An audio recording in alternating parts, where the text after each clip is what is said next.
అందరికీ వందనాలు. ఈ దినానికై ఏర్పాటు చేయబడిన దైవవాక్య భాగము లూకా సువార్త 14వ అధ్యాయము 22-24 వరకు చదువుకుందాం. అంతట దాసుడు, ప్రభువా, నీవు ఆజ్ఞాపించినట్టు చేసితిని గాని ఇంకనూ చోటున్నదని చెప్పెను. అందుకు యజమానుడు, నా ఇల్లు నిండునట్లు నీవు రాజమార్గములోనికి కంచెలలోనికి వెళ్ళి లోపలికి వచ్చుటకు అక్కడి వారిని బలవంతము చేయుము. ఏలయనగా పిలువబడిన ఆ మనుషులలో ఒకడును నా విందు రుచి చూడడని మీతో చెప్పుచున్నాను. దేవుడు తన పరిశుద్ధ వాక్యం దీవించును గాక. ఆమేన్. ఆమేన్. Praise the Lord. సమయం దేవుని మహాకృపను బట్టి ఈ రీతిగా ఉదయకాలమున ఆన్లైన్లో కలుసుకొని ప్రభుపేట ప్రార్థన చేసి పాటలు పాడి ఆయన నామాన్ని మహింపరిచే మహాకృప భాగ్యాన్ని దేవుడు అనుగ్రహించాడు. దాన్ని బట్టి దీనికి స్తోత్రాలు చెల్లిస్తాం. అదే సందర్భంలో మనం చదువుకున్న లేఖన భాగంలో ఉండి 1-2 కొన్ని ఆత్మీయమైన పాఠాలు ప్రభు మనకు నేర్పించును గాక. నేను కూడా ఒక చిన్న ప్రార్థన చేస్తాను. ప్రేమ గల మా పరలోకపు తండ్రి, మీకే స్తోత్రాలు చెల్లిస్తా ఉన్నాం. విడువని ఎడబాయని శాశ్వతమైన ప్రేమతో మీరు మనం ప్రేమిస్తున్నందుకు మీకే స్తోత్రాలు చెల్లిస్తా ఉన్నాం. మమ్మల్ని రక్షించుకున్నారు. రాజు న్యాయక సమూహంలోనికి మీరు మార్చుకున్నందుకు స్తోత్రాలు చెల్లిస్తా ఉన్నాం. అదే సందర్భంలో ఈ భూలోకంలో మీ కొరకు జీవించే నిమిత్తం మీరు మాకు అనుగ్రహించిన ప్రతి సదుపాయాన్ని బట్టి స్తోత్రాలు. ప్రత్యేకంగా ప్రభువా, అల్లూరులో మీరు ఏర్పాటు చేసుకున్న యూసీవై టీంని బట్టి స్తోత్రాలు చెల్లిస్తా ఉన్నా. ప్రతి కాలంలో రీతిగా ఆన్లైన్ కలుసుకొని మీ నామను మహింపరిచే మహాకృప భాగ్యాన్ని గ్రహించారు. దాన్ని బట్టి స్తోత్రాలు చెల్లిస్తా ఉన్నాం. అదే సందర్భంలో ప్రతి ఆదివారం కూడా ఆయా ప్రాంతాలకు వెళ్ళి సువార్త ప్రకటన చేస్తుండగా అనేక ఆత్మ రక్షణ కొరకు మీరు వాడుకొని మీ నామను కనిపించుకోవాల్సిందిగా ప్రార్థన చేస్తా ఉన్నాం. దీన్ని జ్ఞాపకం చేసుకోండి. మీ వాక్యంలోని కొన్ని మాటలు మేము ధ్యానించాలని ఆశపడుతుండగా నాతో మాట్లాడము కనెక్ట్ అయిన ప్రతి సహోదరితో మీరు మాట్లాడుతుండగా ప్రార్థన చేస్తా ఉన్నాం. మరి ఆన్లైన్లో ఎలాంటి ఇబ్బంది లేకుండా సహాయం చేయండి. సమయాన్ని కూడా మీ స్వాధీనంలో ఉంచుకున్నాము. మా ప్రభు మా రక్షకుడైన యేసుక్రీస్తు ప్రభు యొక్క శ్రేష్టమైన నామమున స్తోత్రము చెల్లించి ప్రార్థించి వేడుకొనుచున్నాము తండ్రి. ఆమేన్. అమ్మా, మనం చదువుకునే వాక్య భాగము అందరికీ పరిచయమైన వాక్య భాగమే. ఈ దినాల్లో నేను లూకా సువార్తలో ఉన్న మరి మన ప్రభు చెప్పిన ఉపమానాల గురించి ధ్యానించుకుంటూ వస్తా ఉన్నాను. వాటిలో ఉన్న నేను నేర్చుకున్న పాఠాలని 1-2 మీతో పంచుకోవాలని ఆశపడతా ఉన్నాను. ప్రత్యేకంగా మరి NIV స్టడీ బైబిల్లో మరి యేసుప్రభు చెప్పిన ఉపమానాలు 40 ఉపమానాలు సువార్తలో గ్రంథస్థం చేయబడ్డాయని ఆయన రాసినాడు. కొందరు భక్తులు కొద్దిగా ఎక్కువ అని కూడా రాసినట్లే. ఏదైతేనేమి ఆ 40 ఉపమానాల్లో లూకా సువార్తలో మరి 28 ఉపమానాలు రాయబడినాయి. ఆయన ప్రత్యేకంగా లూకా సువార్తలోనే 16 ఉపమానాలు రాయబడి ఉన్నాయి. మిగతా సువార్తలో రాయబడలా అవి. సరే, ఇప్పుడు మనం చదువుకున్న ఈ యొక్క ఉపమానం కూడాను అంటే ఒక మనుషుడు చేసిన గొప్ప విందు. అయితే ఇలాంటి ఉపమానమే మత్తయి సువార్త 22వ అధ్యాయంలో కూడా మొదటి 14 వచనాల్లో మనం చూడగలము. అక్కడ ఏం రాయబడి అంటే, రాజు తన కుమారునికి చేసిన పెండ్లి విందు. ఇక్కడ మన లూకా సువార్తలేమో ఒక మనుషుడు చేసిన గొప్ప విందు, మరి మత్తయి సువార్తలో రాజు తన కుమారుడు చేసిన పెండ్లి విందు. ఈ రెండు ఒకేలా కనపడుతున్నాయి, కానీ వ్యత్యాసాలు కూడా ఉన్నాయి. మరి ఇక్కడేమో లూకా సువార్తలేమో దేవుని రాజ్యం ఇలా ఉంటున్నాడు, అక్కడ మత్తయి సువార్తలో పరలోక రాజ్యం అనే మాట ఉంది. ప్రత్యేకంగా మత్తయి సువార్తలో పరలోక రాజ్యం అనే మాట 33 పర్యాలు రాయబడింది. ఆయన అంటే పరలోక రాజ్యానికి దేవుని రాజ్యానికి ఉండే సంబంధం, రెండు వ్యత్యాసం కూడాను ఇంతకుముందు కూడా చెప్పినట్టు నాకు జ్ఞాపకం ఉంది. ఆయన ఒక మాట చెప్పి దాటిపోతాను. పరలోక రాజ్యము యేసుక్రీస్తు ప్రభు లోకంలో ఆయన రాజ్యాన్ని స్థాపించి ఇప్పుడు దేవుని యొక్క కుడిపార్శ్వం కూర్చొని ఆయన చేసే కార్యాల్లో ఒక కార్యం ఏంటంటే ఆయన రాజ్యాన్ని విస్తరింప చేస్తా ఉన్నాడు ఆయన. ఆయన మన భాషలో చెప్పాలంటే సైన్యాధిపతిగా ఆయన కూర్చొని ప్రభువుని విశ్వాసించిన మనమందరము సైనికులంగా ఆయన రాజ్య విస్తరణలో మనల్ని వాడుకుంటా ఉన్నాడు. ఇలాగ రాజ్య విస్తరణ జరిగిన తర్వాత జరిగించి రేపు వెయ్యేండ్ల పరిపాలనలో మన ప్రభుని యేసుక్రీస్తు రాజులకు రాజుగా ప్రభుగా సింహాసనం కూర్చొని ఆయన రాజ్య పరిపాలన చేస్తాడు. ప్రభునందు విశ్వాసించిన మనము రాజులుగా ఉండబోతా ఉన్నాయి. నిజమే, మన రాజరికం మరి ఆధారపడి ఉంటా ఉంది. నేను సాధారణ 4 అంశాలు చెబుతా ఉంటాను. ఆయన ఒకటి చెప్పి దాటిపోతాను. మనము ఎన్ని ఆత్మల రక్షణ కొరకు మనం ప్రయాసపడ్డామో, ఎన్ని ఆత్మలు మన ద్వారా ప్రభువుని విశ్వాసించి రక్షణకు వచ్చాయో దాన్ని బట్టి ఆధారపడి ఉంటుంది ఆయన. ఒక సహోదరుడు 10 పట్టణాల మీద అధికారిగా ఉంటాడు, ఇంకో సహోదరుడు 5 పట్టణాల మీద అధికారిగా ఉంటాడు. ఇలాగా యేసుక్రీస్తు ప్రభు 1000 ఏళ్ల పరిపాలనలో మనం ప్రభుత్వం కూడా రాజ్య పరిపాలన చేస్తాము. ఆ 1000 ఏళ్ల పరిపాలన అయిపోయిన తర్వాత యేసుక్రీస్తు ప్రభు తన రాజ్యాన్ని దేవుని రాజ్యంలో మిళితం చేస్తాడయ్యా. అంటే దేవుని రాజ్యము నిరంతరం ఉండే రాజ్యం. ఆ రాజ్యానికి ప్రారంభం లేదు, అంతం లేదు. నిరంతరం ఉండే రాజ్యము దేవుని రాజ్యము. పరలోక రాజ్యం వచ్చే యేసుక్రీస్తు ప్రభు ఆయన రాజ్యాన్ని స్థాపించాడు. పెంతెకొస్తు దినాన పరలోకానికి ఆయన ఆరోహణ అయిపోయినాడు. మరి ఇప్పుడు దేవుని యొక్క కృపాను కూర్చొని ఆయన చేసే కార్యాల్లో ఒక కార్యం ఏంటంటే ఆయన రాజ్యాన్ని విస్తరింపజేస్తా ఉన్నాడు.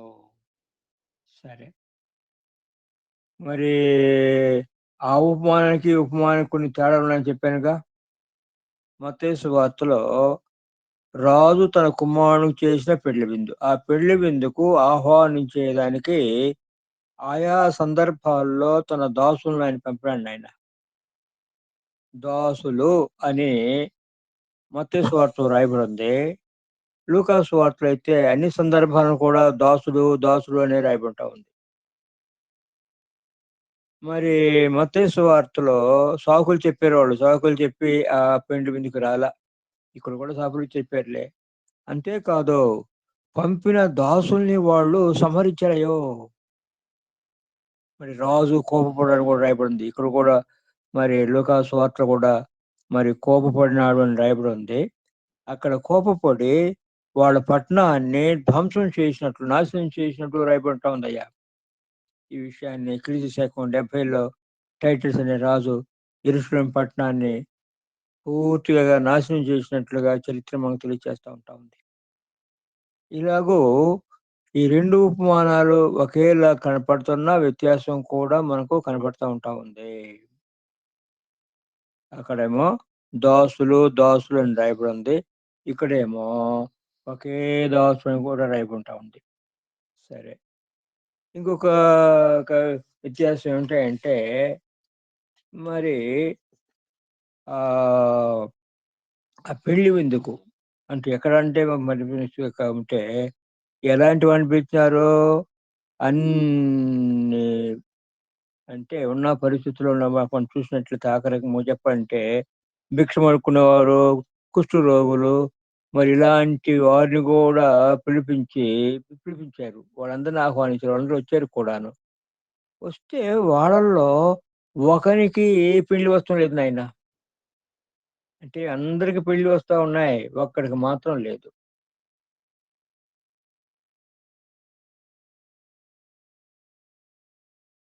అతన్ని స్నేహితుడా, పెళ్లి వస్త్రం లేకుండా నీవు ఇక్కడికి ఇలాగా వచ్చితివి. అతడు మౌని రాయబడి ఉంటారంటే మనకి మరి ఆ రాజు ఏమంటున్నాడంటే ఇతని కాళ్ళు చేతులు కట్టి ఇరుపుడు చీకటిలోకి త్రోసివేయండి కదా. ఇక్కడ మరి ఈ దాసు మనం చదువుకున్న వాక్య భాగంలో ఈ దాసు వచ్చేదేమని చెప్తున్నాడు. కొన్ని 21 రోజు కూడా చదువుతాను. అప్పుడు ఆ దాసు తిరిగి వచ్చి ఈ మాటలు తన యజమానికి తెలియజేయగా పట్టణపు వీధులలోనికి సంత వీధుల్లోనికి వెళ్ళి బీదలను, అంగహీనులను, కుంటివారిని, గుడ్డివారిని ఇక్కడికి తోడుకొని రమ్మని ఆ దాసునితో చెప్పాను. అంతటా దాసుడు, ప్రభువా, నీవు ఆజ్ఞాపించినట్టు చేసిన కానీ ఇంకనూ చోటుందని చెప్పాను. అందుకు యజమానుడు, నా ఇల్లు నిన్నట్లు నీవు రాజమార్గంలోనికి కంచెల్లోనికి వెళ్ళి లోపలికి వచ్చుటకు అక్కడి వారిని బలవంతము చేయము. చూడయో, బలవంతం చేయాలంట. బలవంతం చేయమని అంటే ఎందుకు ఈ మాట అంటున్నానంటే, ఈ విడిపోయి అంటే ఇవన్నీ కూడా మన ధ్యానించుకుంటూ ఒకవేళ సమయం చాలదేమో కానీ మీరు తీరిగ్గా ఉన్నప్పుడు ఈ 2 ఉపమానాలను చదువుకొని వాటిని ధ్యానించినట్లయితే కొన్ని ఆత్మ సంబంధమైన పాఠాలు దేవుడు మనకు నేర్పిస్తాడు కదా. ప్రత్యేకంగా నా దృష్టి అంతా యవనస్తుల మీద ఉంటది. అయ్యా యవనస్తులైన మీరు బైబిల్ చదవండి అయ్యా. బైబిల్ చదవటం మాత్రమే కాదు, ధ్యానించండి అయ్యా. ధ్యానించినప్పుడు అనేకమైన ఆత్మ సంబంధమైన పాఠాలు ప్రభు మనకు నేర్పిస్తాడు. వాటి ద్వారా ఆత్మ సంబంధమైన బలాన్ని పొంది ప్రభువులో ఎదిగి వర్ధిల్లేదానికి సహాయం చేస్తాడు. అంతేకాదు వానికి ఏమిటంటే, పూర్వ దినాల్లో పెద్ద పెద్ద భక్తులు అనేకమైన సత్యాలు మనకు నేర్పించారు. వారికంటే కూడాను గొప్ప సత్యాలు ఇప్పుడు యవనస్తులైన మీకు ప్రభు బయలుపరుస్తున్నాడయ్యా. కాబట్టి ధ్యానించండి. మరి కేవలం చదువుకోవడం మాత్రమే కాదు గానీ, దాన్ని ధ్యానించండి. ఇంకా నేను ఏమంటానంటే, కనీసం ఒక్క వాక్యమైనా కంఠస్థ చేసేదానికి ప్రయత్నం చేయండి బాబు అని అంటానన్నమాట. కనుక ఇలాగా ఆత్మ సంబంధమైన పాఠాలు ప్రభు మనకు నేర్పిస్తాడు. సరే, మన సమయాన్ని బట్టి మనం ఈ 2 విషయాల్లో కొన్ని మాటలు మనం ధ్యానించుకున్నాం. మరొకసారి చెప్తున్నాను. మత్తయి సువార్తలేమో రాజు తన కుమారునికి చేసిన పెండ్లి విందు. ఇక్కడ లూకా సువార్తనేమో ఒక మనుషుడు చేసిన గొప్ప విందు. పెండ్లి విందు, గొప్ప విందు. 2 విందులకి వ్యత్యాసాలు కూడా ఉన్నాయని మనం చెప్పుకున్నాం. మరి దాసుడు అనే దానికి ఎందుకు దాసుడు అంటున్నా అంటే, మరి మత్తయి సువార్తలేమో ఆయా సందర్భాల్లో తన దాసుల్ని పంపించి ఆ పెళ్లి విందుకు ఆహ్వానించాడు. ఇక్కడేమో ఒకే దాసుని చెప్పబడతా ఉంది. ఏమి కారణము? కారణం ఏంటంటే, నిజం చెప్పాలి అంటే ఆ దైవజనులు ఎంత ఆసక్తిగా, నైపుణ్యంగా సువార్త ప్రకటన చేస్తే కూడాను, ఆసక్తిగా, నైపుణ్యాలు కూడాను ఈ మాట అంటే నాకు మత్తయి సువార్త 13వ అధ్యాయంలో ఉండే ఉపమానాల్లో ఒక ఉపమానం. 51, 52 వచనాలు ఉన్న ఆ ఉపమానం నాకు జ్ఞాపకం వస్తా ఉంటదయ్యా తరచుగాన. అక్కడ ప్రభు ఏం చెప్పాడంటే, పరలోక రాజ్యములో శిష్యుడుగా చేరిన ప్రతి శాస్త్రి ఎలా ఉంటాడంటే, తన ధననిధిలోంచి కొత్త పదార్థములను, పాత పదార్థాలని వెలికి తీసుకొచ్చే ఇంటి యజమానిని పోలి ఉంటాడు. కొత్త పదార్థాలు, పాత పదార్థాలు. ఎవరిటైనా శాస్త్రి శిష్యుగా చేరాడు. శాస్త్రి అంటే మనకు తెలుసుగా, ధర్మశాస్త్రాన్ని బాగా చదువుకున్నాడు, ధ్యానించేవాడు, దాన్ని అనుసరించి జీవించేవాడు, ఇతరులకు కూడా బోధించేవాడు. ఆ వ్యక్తి ఇప్పుడు యేసుప్రభుని విశ్వాసం ఉంచి రక్షణ పొంది యేసయ్య శిష్యుడైనాడు. ఇప్పుడు అతని హృదయం అనే ధనం నుంచి నిండుగా ఉన్నాయి. ఏమేమి ఉన్నాయి? పాత పదార్థాలు, కొత్త పదార్థాలు. అతడు తన హృదయముని ఆ ధననిధిలోంచి కొత్త పదార్థములను, పాత పదార్థాలను వెలికి తీసుకొచ్చే ఇంటి యజమానిని పోలి ఉంటాడు. నాకు చాలా మంది దైవజనులు అలాంటి దైవజనులు తెలుసయ్యా. వారు ఎంత అంటే సరే, తరచుగా ఈ దైవజనుని నాకు జ్ఞాపకం వస్తా ఉంటాడు. 1971లో మరి నేను మదనపల్లిలో ఉన్నప్పుడు ఆ దైవజనుడికి నాకు అప్పుడు 22 సంవత్సరాల వయసు. ఆయనకి 60 సంవత్సరాల వయసు. ఆ దైవజనుడు ఆయన సాక్ష్యం చెప్తూ ఉంటే అబ్బో! ఆశ్చర్యం వేసింది. అనేక గ్రంథాలు, 4 వేదాలు, తారకము, రామాయణం, భారతం చెప్తుంటే నేను 8 లెక్క పెట్టగలిగినాను. అవన్నీ కూడా ఒరిజినల్ భాషలో సంస్కృతంలో చదివి, వాటిని ధ్యానించి, వాటి ప్రకారం జీవిస్తూ వచ్చేవాడు. ఇతరులకు కూడా బోధిస్తూ వచ్చేవాడయ్యో! అప్పుడప్పుడు అరణ్యానికెళ్ళి కూడా తలకిందులుగా తపస్సు చేసేవాడు. కారణమేమి? ఎలాగైనా సరే తన ఆత్మ దేవునికి చేరుకోవాలని ఆయన ఆశ. దేవుని మహాకృపను బట్టి ప్రభు ఆయన దర్శించాడు, రక్షణ పొందాడు. ఘనముగా ఆయన సేవలో వాడబడ్డాడులే. చూడు, కదిరి నుంచి మదనపల్లి దాదాపు 60 కిలోమీటర్ల పైనే ఉంటది దూరము. అక్కడి నుంచి ఒక టీబీ పేషెంట్‌ని ఆ మదనపల్లికి తీసుకొచ్చాడయ్యా. చూడండి. అంటే రక్షణ పొందిన దైవజనులు కేవలం దేవుని వాక్యాన్ని ప్రకటన చేయటం, సువార్త చెప్పడం మాత్రమే కాదు గానీ, ఇలాగా అవసరంలో ఉన్నవారికి సహాయం చేసే ఆ కృప, ఇంకో మాట చెప్పాలంటే వాళ్ళు ఆ ఆసక్తి చూడండి. కనుక ఇట్లాగా మరి మనం చెప్పుకోవాలంటే మన బైబిల్ ప్రకారం చెప్పుకోవాలంటే అపోస్తలుల పౌలుని కూడా చెప్పుకోవచ్చు. పాత నిబంధనలో మోషేని గురించి కూడా మనం చెప్పుకోవచ్చు. మోషే ఐగుప్తు సకల విద్యల్లో ప్రవీణుడు. ఆయన ఇశ్రాయేలు జనాంగాన్ని ఐగుప్తు నుంచి విడుదల చేసి వాగ్దాన దేశానికి నడిపించే దాని కొరకు 40 సంవత్సరాలు వాడు మామ ఇంటి దగ్గర తర్ఫీదు చేయాల్సిన అవసరం ఏర్పడిందయ్యా. కదా! దాసుడు. ఇట్లాగా సరే, అలాంటి నైపుణ్యత మనకు లేకపోతే కూడాను, మనకు ఇచ్చిన చిన్న రక్షణ భాగ్యం బట్టి ఏమీ అవసరం లేదు. అయ్యా! యేసయ్యని ఎరక్క ముందు ఇలాగా జీవిస్తా ఉంటేనే, యేసయ్యని నమ్మిన తర్వాత నా జీవితం మారిపోయింది. ఇదిగో మీరు కూడా నమ్మండయ్యా. ఈ చిన్న మాట అనేకుల్ని రక్షణలోకి తీసుకొస్తది. సాక్ష్యము అనే మాట తరచుగా నేను చెప్తుంటానుగా. ఏమంటాను? మన మారిన జీవితం వారికి సాక్ష్యం చూపిస్తది. అదే సందర్భంలో మన నోటి ద్వారా ప్రకటన చేస్తాము. సరేలే. కొందరు శ్రేష్టమైన భక్తులున్నారు. సామాన్యమైన మనలాంటి విశ్వాసులు రావులే. ఆ భక్తులు యేసుక్రీస్తు యొక్క వాక్యం నిమిత్తం, ఆయన సువార్త నిమిత్తము హతసాక్షులయ్యారయ్యా. ఇప్పుడే కాదు సువార్తకు ఎదురింపు జరిగేది. ఇప్పుడే కాదు విశ్వాసుల్ని సంహరించేది. ప్రారంభం నుండి కూడాను ఇలాగా సంఘటనలు జరుగుతా వచ్చినాయి. అవును. ఎక్కడైతే ఇట్లా హతసాక్షులయ్యారో ఆ స్థానంలో అనేక మంది ప్రభుని విశ్వాసం నుంచి రక్షణలోకి వచ్చేదానికి ప్రభు సాధనగా వాడుకున్నాడయ్యా. కనుక మనం ఎంత నైపుణ్యంగా సువార్త ప్రకటన చేస్తే కూడాను పరిశుద్ధాత్మ దేవుడు కార్యం జరిగించకపోతే వాడు ప్రభునందు విశ్వాసం ఉంచరు. పరిశుద్ధాత్ముడు చేసే ప్రారంభ కార్యం తరచుగా ఈ మాట అంటాను. యోహాను సువార్త 16వ అధ్యాయము 8వ వచనం మనం చదువుకుంటాముగా. మన ప్రభు యేసుక్రీస్తు పరిశుద్ధాత్మ దేవుని గురించి చెప్తూ ఇట్లా అంటున్నాడు. ఆయన వచ్చినప్పుడు, ఎవరు? పరిశుద్ధాత్మ దేవుడు వచ్చినప్పుడు లోకమును పాపమును గూర్చియు, నీతిని గూర్చియు, తీర్పును గూర్చి ఒప్పింపజేస్తాడు. అయ్యా! మనం ఎంత నైపుణ్యంగా నేర్పరితె కలము కలిగి ప్రకటన చేస్తే కూడాను పరిశుద్ధాత్మ దేవుడు వారిలో కార్యం జరిగించకపోతే వారు ప్రభునందు విశ్వాసం ఉంచరు. అందుకని మనం పని చేయకూడదని కాదు. మనకు దొరికిన సమయం అంతటిని అది అదేగా మా అపోస్తలుడు పౌలు భక్తుడు తిమోతికి రాస్తూ, తిమోతికి రాసిన 2వ పత్రికలో 4వ అధ్యాయం మొదటి 8 వచనం చదువుకుంటే మనకు అర్థమవుతది. నువ్వు ఇలాగా సమయం అనకుండా అసమయంగా సువార్త ప్రకటన చెయ్య. భక్తి విషయంలో ఎదిగి వర్ధిల్లాలయ్యా అని మరి తన ఆత్మీయ కుమారుడైన తిమోతికి పౌలు భక్తుడు రాస్తున్నాడు. కనుక మనం కూడాను ఈ ఆఖరి దినాల్లో ఉన్న మనము ఇలాగా సమయం అనకుండా, అసమయం అనకుండా సువార్త ప్రకటన చేయాల్సిన వారిగా ఉన్నాము. సరేలే. నాలాంటి ముసలోళ్ళు మరి ఇక్కడికి అక్కడికి వెళ్లి సువార్త చెప్పలేడుగా.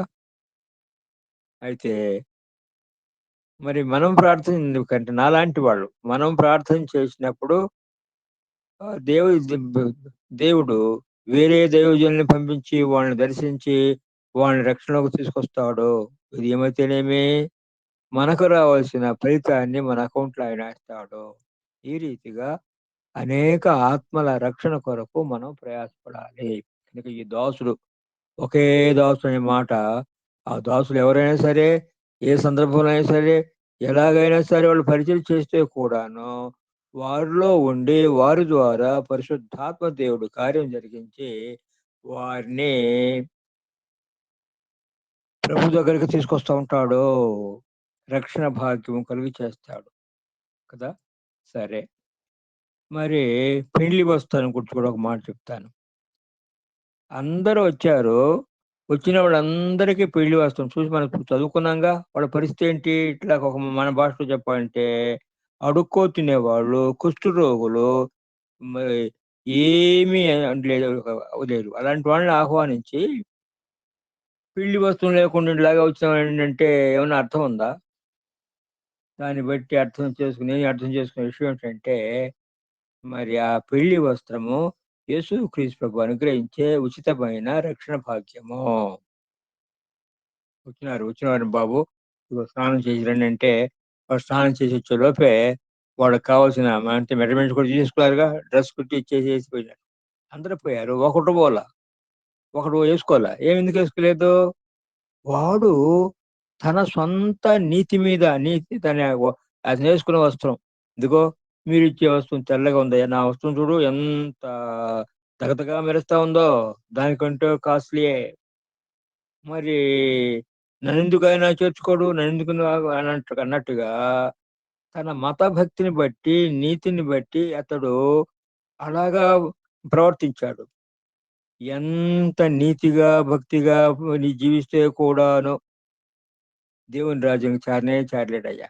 దేవుని రాజ్యానికి భక్తి పోవాలంటే 100% నీతిమంతులుగా ఉండాలి. ఎవరున్నారు? ఒక్కర్లేరు. ఇందాక నేను సుబ్బరాజు గారిని, ఆ దైవజనుని గురించి చెప్పానుగా, కదిరి నుంచి మదనపల్లికి ఒక టీబీ పేషెంట్ తీసుకొచ్చాయని. అంత నీతి కలిగిన అలాంటి దైవ భక్తుల్ని, హిందూ మతం నుంచే కాదు, ముస్లిం మతం నుంచి, జైనులు కూడా నేను చాలా మందిని ఎరుగుతున్నాయ్యా. వాళ్ళు దేవుని రాజ్యం పోతారా? ఆహా! పోరు. ఎంత భక్తి కలిగిన వాడు నీతిమంతుడైతే కూడాను 100% నీతిమంతుడుగా జీవించలేడు. మరి 100% నీతిమంతుడైతేనే కానీ దేవుని రోజున ప్రవేశించలేడు. అందుకనే మన ప్రభువైన యేసుక్రీస్తు ఆయన దేవుడైండు కూడా ఈ లోకానికి నరుడుగా వచ్చి 100% నీతిమంతుడుగా జీవించి ఆయన నీతి వస్త్రాన్ని మనకిచ్చి, మన స్థానంలో ఆయన శిక్ష పొంది మనకు శిక్ష లేకుండా చేశాడయ్యా. నా విషయం చెప్తానట్లయితే, నేను 1969 తారీఖు 10th ఫిబ్రవరి 1969 థర్డ్ ఇయర్ ఇంజనీరింగ్ చేసేటప్పుడు నేను యేసుప్రభుని నమ్ముకున్నాను. ఆ దినాన జరిగిన కార్యం ఏంటంటే, నా పాత వస్త్రాన్ని ఆయనే చేసుకొని, ఆయన నీతి వస్త్రం, ఎంత నీతి వస్త్రం? 100% నీతి వస్త్రాన్ని నాకు ధరింపజేసి, నా స్థానంలో ఆయన శిక్ష పొంది నాకు కూడా శిక్ష లేకుండా చేశాడు. ఇది నేను నమ్మిన విషయం. కనుక ఒక వ్యక్తి దేవుని రాజ్యం పోవాలంటే అతడు క్రైస్తవుడో, క్రైస్తవేతడో ఎంత నీతిగా జీవిస్తే కూడాను, సరేలే నీతిగా జీవిస్తానంటున్నప్పుడు కూడా నిజంగా వాడు నీతిగా జీవించి దేవుని రాజ్యానికి పోవాలని ఆశ ఉంటే ఎలాగోలాగో దేవుడు తప్పక వాడిని దర్శిస్తాడయ్యో.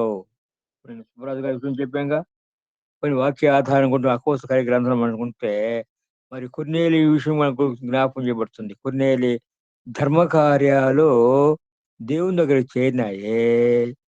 అయితే దేవుడు తన దూతనంపించి అతనికి సమాచారం తెలియజేశాడు. పలానా దగ్గర పేతురు ఒక భక్తున్నాడు, అతను పిలిపించుకో, అతను నీకు సువార్త ప్రకటన చేస్తాడు. దేవదూతకి ఇన్ని చెప్పిన దేవదూత ఇలాగ యేసుప్రభువుని నమ్ముకో, నీకు రక్షణ భాగ్యం దొరుకుతుంది చెప్పలేడా? ఆహా! చెప్పే ధన్యత, భాగ్యం మనకు లేదయ్యా. చూడండి, మనకు యేసుప్రభుని విశ్వాసం ఉంచిన మనకి ఇవ్వబడిన ధన్యత దేవదూతలకు లేదు.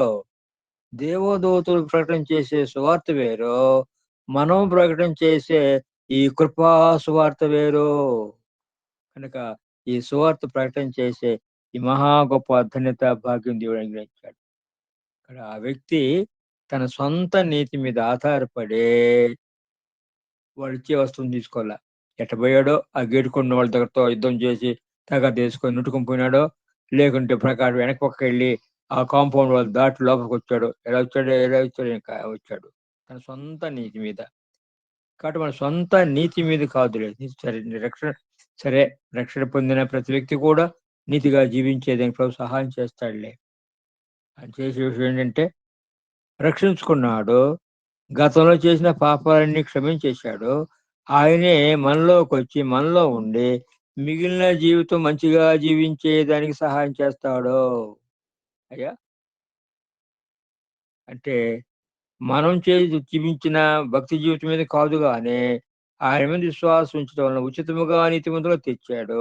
అదే సందర్భంలో మరి ఆయన మనలో ఉండి, మనతో ఉండి మిగిలిన జీవితము మంచిగా జీవించేదానికి ఆయన సహాయం చేస్తా ఉన్నాడు. సరే, ఈ మాట కూడా నా గమనానికొస్తుంది కనుక చెప్తున్నా. పాత నిబంధన భక్తులకు మనకుండే ధన్యత ఏంటంటే, పాత నిబంధన కాలంలో పరిశుద్ధాత్మ దేవుడు ఆయా సందర్భాల్లో వారి మీదకి దిగి వచ్చి జరిగించవలసిన ఘనకార్యం జరిగించి తిరిగి పరలోకానికి ఆరోహణపోయేవాడు. ఇప్పుడు ఎలా కాదు, ఆయన మనలోనే ఉన్నాడు, నిరంతరం మనతోనే ఉంటాడు. ఇంకో మాటలో చెప్పాలి అంటే, ఒకవేళ ఆయనకి అయిష్టమైన మాట మాట్లాడితే కూడాను, కార్యం జరిగిస్తే కూడా ఆయన మనం విడిచిపెట్టినాయట. అందుకనే పరిశుద్ధాత్మను దుఃఖపరుచుకునే వాక్యం మనకు చెప్తా ఉంది. చూడండి, ఎంత కొత్త నిబంధనకి సంబంధించిన మనం ఎంత భాగ్యులమో ధన్యులమో. కనుక ఈ జీవితాన్ని ఉపయోగించి మరి ప్రభు కొరకు మనం జీవించవలసిన అవసరం, బాధ్యత ఎంతైనా మన మీద ఉంటా ఉంది. సరే, పెళ్లి వస్త్రం. మరి ఈ బలవంతము అనే మాటను కూడా మనం గమనానికి తీసుకురాబడుతుందండి.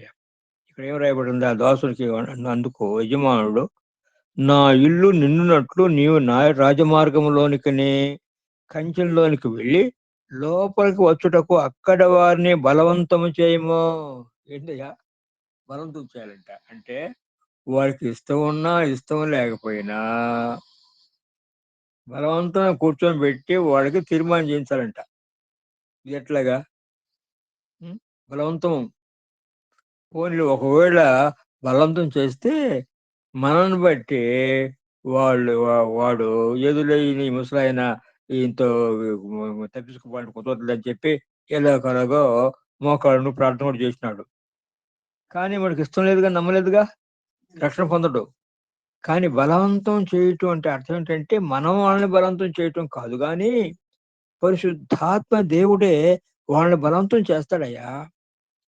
ఉదాహరణకు మరి తరచుగా మరి అంటే కొన్ని అవసరాలు ఉంటాయి వాళ్ళకి.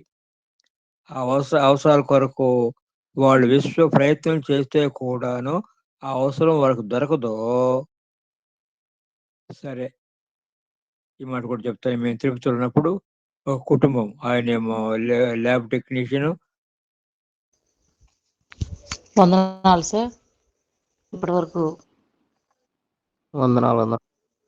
వాక్యం అందించినటువంటి పెద్దలు శాంసన్ అయ్య గారికి మరొకసారి దేవుని నామంలో వందనాలు తెలియజేసుకుంటూ ఉన్నాం. చెప్పబడినటువంటి లేఖన భాగాలని మనం మన యొక్క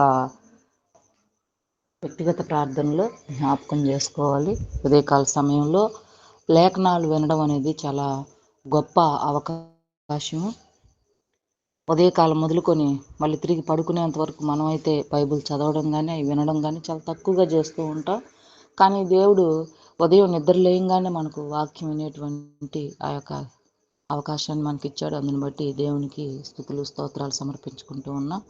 చెప్పబడినటువంటి ఆ యొక్క లేఖన భాగాలు మనం దేవునిలో గొప్పగా ఎదగాలి, మంచి మనస్సాక్షితో ముందుకు నడవాలి.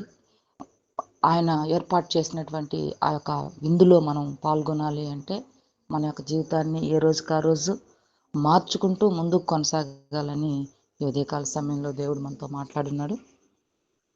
అయ్యగారిని జ్ఞాపకం చేసుకోండి, వారి యొక్క ఆరోగ్యం గురించి మన యొక్క వ్యక్తిగత ప్రార్థనలో జ్ఞాపకం చేసుకోండి. వారి కుటుంబాన్ని కూడా మన వ్యక్తిగత ప్రార్థనలో జ్ఞాపకం చేసుకోవాలని ఈ సమయంలో దేవుడి నామంలో అందరూ తెలియజేసుకుంటూ, చెప్పబడినటువంటి లేఖన భాగాలు మన యొక్క హృదయంలో నీరు కట్టి ఫలింపు చేయలాగున మన మధ్యలో ఉన్నటువంటి సిస్టర్